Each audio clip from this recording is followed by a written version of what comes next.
नमस्कार and welcome GPS tarot Hindi. इस ageless genderless timeless reading में हम जानेंगे जो भी ये सिचुएशन है, पर्सनल या प्रोफेशनल, जिसके लिए आप रीडिंग सुन या देख रहे हैं, अपने लिए या किसी लव्ड वन के लिए, उसके लिए गाइडेंस क्या है। तो हम 7 कार्ड्स लेंगे। सबसे पहला आपका कार्ड है, बहुत ज़्यादा डर लग रहा है आपको इस सिचुएशन की। चेंज जो है ना, अपने आप में कोई खूबसूरत चीज़ नहीं होती है जब तक वो होता नहीं है। चेंज से पहले हर किसी को डर लगता है। फ़ियर अलग चीज़ है, एक्सट्रीम फ़ियर अलग चीज़ है। ये जो भी चीज़ है ना, या तो आपको लगता है कि आप सपोर्टेड नहीं हो इसलिए, या अगर गलत कुछ हो गया, जैसे किसी को गलती करने का कभी भी फ्रीडम ना मिला हो, कि तुमसे कैसे गलती हो सकती है, तुम कैसे गलत कर सकते हो। ये वाली बातें अगर आपने बचपन से बहुत ज़्यादा सुनी हैं, बड़े होके भी फिर उसके रिपीट पैटर्न्स बन जाते हैं, तो फिर डिफ़िकल्ट हो जाता है इस तरीके का कुछ भी करना। तो जो भी आप ये कर रहे हो, ये आपकी चॉइस है या ये आपको करना पड़ रहा है। आइदर केस में बहुत ज़्यादा डर है इस बात का कि कहीं मुझसे गलती ना हो जाए। तो इसमें एक पॉज़िटिव चीज़ है कि आपको ये नहीं लग रहा कि ये मैं कैसे करूँ, ये मुझसे नहीं होगा, वो वाला फ़ियर कम है। और कहीं गलत ना हो जाए, वो वाला फ़ियर ज़्यादा है। तो एटलीस्ट जो ज़्यादातर लोगों को फ़ियर ऑफ स्टार्टिंग होता है या फ़ियर ऑफ डूइंग होता है, वो आपके अंदर यहाँ नहीं दिख रहा है। बट येस, डेफ़िनेटली यहाँ पे बहुत ज़्यादा फ़ियर है। नेक्स्ट देखते हैं। और एक चीज़ इस कार्ड में और गाइडेंस आ रही है, इस फ़ियर की वजह से आप नेचर से डिस्ट्रैक्टेड हो रहे हो, और समहाउ आपकी पर्सनैलिटी की स्ट्रेंथ जो है, सबसे ज़्यादा नेचर के साथ जब आप इन ट्यून्ड होते हो, तभी आपकी पर्सनैलिटी बहुत स्ट्रॉन्ग महसूस करती है। तो अगर आप इसको भी एज़ अ रेमेडी अप्लाई करना चाहते हो तो आप कर सकते हो। नेक्स्ट आपका कार्ड है, जो ये सिचुएशन आपकी है वो आपकी लाइफ में होनी ही थी, क्योंकि आप बहुत टाइम से एक सर्टेन तरीके का बिग चेंज अपनी लाइफ में आस्क कर रहे थे या मैनिफेस्ट करना चाह रहे थे। बट उसकी कीमत, या जैसे अगर आप ओलंपिक्स में जाते हैं तो अलग तरीके की मेहनत होती है, और अगर आप स्ट्रीट रेसिंग करते हैं तो अलग तरीके की मेहनत होती है। तो जिस तरीके की आपकी आस के, उस तरीके से जितना बदलाव आपके अंदर ज़रूरी था ना यूनिवर्स की तरफ से, वो इसी तरीके की चेंजेस से हो सकता है। तो सेकंड कार्ड की आपकी गाइडेंस है कि वो जो भयंकर वाला चेंज है, जो रिक्वायर्ड है आपकी न्यू मैनिफेस्टेशन के लिए, वो हो रहा है। और आई थिंक आप बिल्कुल उसके एंड पे हो, टुवर्ड्स द विनिंग लाइन, या 80% आप वहाँ पहुँच चुकी हो। तो और ये कुछ भी वैसा नहीं है जो आपका प्रीवियस वर्जन था, वो बहुत डरा हुआ और बहुत डिफरेंट था, और ये वाला वर्जन बहुत ही ज़्यादा डिफरेंट और बेहतर है। थर्ड आपसे आपके लिए जो गाइडेंस है वो ये कि बहुत सारे लोग ना इस वक्त आपको लेज़ी समझ रहे हैं कि इसको कुछ करना नहीं होता है, तो बस पड़ा रहता है या पड़ी रहती है। जो सेंस ऑफ एक्शन और एक्टिविटी में फ़र्क होता है, लोग बाग जो हैं एक्टिविटी को अचीवमेंट समझते हैं, और आप एक्शंस में यकीन रख रहे हो। तो किसी को आउट ऑफ द वे जाके प्रूव करना है कि नहीं, आप भी अपनी लाइफ में बिज़ी हो, आपके भी अपनी लाइफ में ड्रीम्स हैं, गोल्स हैं, एम्बिशंस हैं, और आप भी उनके लिए कुछ कर रहे हो, इस सब की करने की कोई ज़रूरत नहीं है। आप इस जजमेंट को ईज़िली रिसीव करो बैठ के, इन्जॉय करो कि लोग आपको लेज़ी समझ रहे हैं, क्योंकि लोगों की बातों से नहीं फ़र्क पड़ता है। उनकी वजह से एक्शन में आ जा, एक्टिविटी करना शुरू हो जाना। जैसे बैक टू बैक एक्टिविटी का रिज़ल्ट क्या होता है? ज़ीरो। बस हम बिज़ी होते हैं क्योंकि हमें बिज़ी होना होता है। एक्शन के रिजल्ट्स होते हैं। बट एक्शन और एक्टिविटी में यही फ़र्क है कि एक्टिविटी आपको कोई इंसान, वेला इंसान हर वक्त बिज़ी लगेगा, वो एक्टिविटी कर रहा है, उसके रिजल्ट्स आए ना आए। और जो इंसान एक्शन लेता है वो ब्रेक्स भी लेता है, वो रिलैक्स भी करता है, वो गेम्स भी प्ले करता है, वो फ़न भी करते हैं, सब कुछ करते हैं। अपनी लाइफ में उनका एक कंप्लीट पैकेज होता है, सिर्फ वो चीज़ के ऊपर नहीं उन्होंने एक्शन लेने होते। तो गुड अगर आपको लोग जज करें, और उनकी जजमेंट की वजह से आप अपने तौर तरीके मत बदलिए।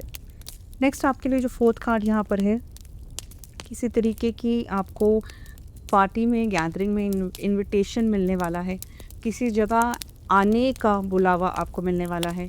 ये न्यू है, अनकंफर्टेबल है, बट ये अलाइनमेंट भी है उस चीज़ के लिए जो आपकी आस्क है। तो आपको लग सकता है, अरे मेरे पास वो कपड़े नहीं हैं जो वहाँ पे रिक्वायर्ड होते हैं, जिस तरीके के कपड़े चाहिए होते हैं, जो ड्रेस कोड है वो नहीं है, या मुझे वहाँ का वेदर टेम्परेचर नहीं पता, मुझे नहीं पता कैसे वाला जो मेन शब्द है ना, वो आपसे यहाँ पे यूनिवर्स बोल रहे हैं कि उसको आप छोड़ दो। कैसे होगा मैं देख लूँगा, तुम बस जाने के लिए मन बनाओ, और तुम यू पैक योर बैग्स और तुम जाओ, वो इम्पॉर्टेंट है। अगर वहाँ पे वेदर चेंज हुआ, आपको कोई ना कोई कंबल दे देगा, कोई जैकेट दे देगा, ठीक है। अगर कोई और कंसर्न हुआ तो वो अपने आप सारी बातें बैठती चली जाएंगी, बट आपकी तरफ से क्या रिक्वायर्ड है, the action to move, the action to go. Next आपका कार्ड है, 5th कार्ड आपका है, सारे आंसर्स अभी जानने की कोशिश मत करो, धीरे धीरे एक एक करके किरदार जो नेक्स्ट फेज़ ऑफ लाइफ में, जो जैसे एक स्टेज पे जब एक्ट चेंज होता है ना, किरदार भी कभी कभी चेंज होते हैं, कभी रोटेट हो जाते हैं, कभी न्यू किरदार आ जाते हैं, तो धीरे धीरे वो दिखता है कि अच्छा इस सेट के लिए ये किरदार हैं। तो आपकी नेक्स्ट स्टेज ऑफ लाइफ में कौन कौन से लोग आपके उस पर हमसफ़र बनेंगे, कैसे आपको कंट्रीब्यूट करेंगे आपकी फाइनल गोल में, वो आपको धीरे धीरे पता चलेगा। तो सारी स्क्रिप्ट एक अगली फेज़ ऑफ लाइफ के लिए जानने की अभी कोशिश मत करो, धीरे धीरे वो आपको रिवील होगा और आप उसको धीरे धीरे आप मतलब मुझे ऐसे सुनाई दे रही हो, अच्छा अच्छा तुम हो, अच्छा तुम भी आए हो, अच्छा ये भी है, ऐसे करके आपको अवेकनिंग्स होंगी। तो उसी फ्लो के साथ आप रहिए, रादर देन नोइंग कि पूरी पिक्चर आपको अभी पता होनी चाहिए। नेक्स्ट आपका कार्ड, पेशेंस बहुत ज़्यादा रिक्वायर्ड है, क्योंकि यूजुअली लोग इस तरीके की सिचुएशन में जब होते हैं तो यहाँ पे उनके पास पेशेंस नहीं होती है, और आप में पेशेंस बहुत ज़्यादा है, आपने इस चीज़ के लिए भी बहुत ज़्यादा पेशेंस रखी है, बट आगे भी बहुत ज़्यादा पेशेंस आपको रिक्वायर्ड है, क्योंकि मुझे लग रहा है कोई आपका टेस्ट चल रहा है। अगर इस सिचुएशन में कोई और इंसान इन्वॉल्व है तो उनकी तरफ से या यूनिवर्स की तरफ से, यूनिवर्स वाला इनफैक्ट मुझे लग रहा है ख़त्म हो चुका है। इस सिचुएशन में जो भी दूसरा इंसान है उसकी तरफ से आपके लिए टेस्ट चल रहा है। ये टेस्ट कोई तीखा टेस्ट नहीं है कि स्ट्रिक्टनेस नहीं है, बट हाँ एक मैं जानना चाहता हूँ, ये वाली एनर्जी तो डेफिनेटली है कि क्या आप इतनी पेशेंस है कि आप इस चीज़ के लिए इतना वेट करोगे। ये टेस्ट आपका डेफिनेटली चल रहा है। तो अगर अब आपको ये इन्फॉर्मेशन मिल गई है, उस हिसाब से तो आपको और ज़्यादा इसमें पेशेंस रखें, और क्योंकि आप विनिंग पे ही बैठे हुए हो, तो बिल्कुल थोड़ा सा जो आपका विनिंग एज है उसको, अगर आप पेशेंस ही एक ऐसा हथियार है जिसकी वजह से आप उसको पा पाओगे, तो why not. Okay, next card आपका लास्ट कार्ड है। जैसे मैंने पहले कहा, आप जैसी चीज़ें हो रही हैं ना, आप किसी भी चीज़ को कंट्रोल करने की कोशिश मत करो, कि अगर आपको बहुत ज़्यादा समझ है ना, अगर आपको ब्रह्मांड का सारा ज्ञान है कि ये वाली चीज़ तो ऐसे ही होती है, ऐसे ही होनी चाहिए, ऐसे ही करना चाहिए, तो भी भूल जाओ, बिल्कुल एम्प्टी हो जाओ। और एम्प्टी होने में सबसे बड़ा जो डर होता है ना, वो इस चीज़ का होता है कि इसका मतलब तो लोग मेरा फ़ायदा उठाएंगे, इसका मतलब कहीं कोई मेरे को यूज़ ना कर ले, कहीं मुझे बेवकूफ़ ना बना दे। नहीं, जो डिवाइन ने एक फ़्लो के लिए आपको रेडी किया है ना, उसमें जो आपकी इनोसेंस है ना, वो आपका सबसे बड़ा वेपन है। ऑल्सो जो आपकी अवेयरनेस है, क्योंकि बुद्धू बन के तो आपको डिसीजंस लोगे नहीं, but at the same time आपको कंट्रोल करनी है हर चीज़। इस फीलिंग से डिवाइन आपको निकालना चाहते हैं कि आपको हर नई चीज़ करने से पहले या हर नई फेज़ ऑफ लाइफ में एंटर करने से पहले चीज़ों को कंट्रोल करना है। ये कंट्रोल की फीलिंग अगर आपसे निकल जाएगी, आप फ्लो में आ जाओगे, यही डिवाइन आपके लिए चाहते हैं। तो to sum up your reading, बहुत ज़्यादा फेयरफुल हो आप जो भी ये है उससे, बट इसके बाद आपकी मैनिफेस्टेशंस आपके लिए रियल हो जाएंगी, क्योंकि आप उस तरीके के इंसान बन रहे हो जैसे कि रिक्वायर्ड है आपकी मैनिफेस्टेशन के लिए। अगर आपको लोग जज कर रहे हैं कि आप लेज़ी हो, करने दो, ऐश करें, आप मत चेंज करना उसको। आपको नई जगह आने का इनविटेशन मिलेगा, आप उसको डेफिनेटली एक्सेप्ट करिए और ऑब्ज़र्व करिए लाइफ को, एक एक स्टेप से पूरी पिक्चर समझने की कोशिश मत करिए। पेशेंस बेइंतहा आपने रखी है, और ज़्यादा और रिक्वायर्ड है फाइनल टेस्ट को क्लियर करने के लिए।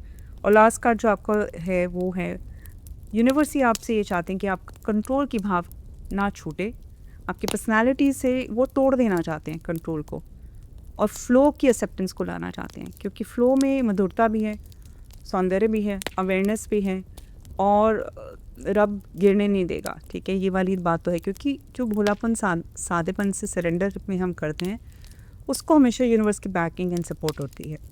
कमेंट बॉक्स में प्लीज़ लिखना कौन सा पॉइंट है जो सबसे ज़्यादा आपके साथ रेजोनेट किया।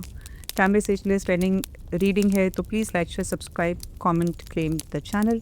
GPS टैरो हिंदी, मिलती है नेक्स्ट टाइम।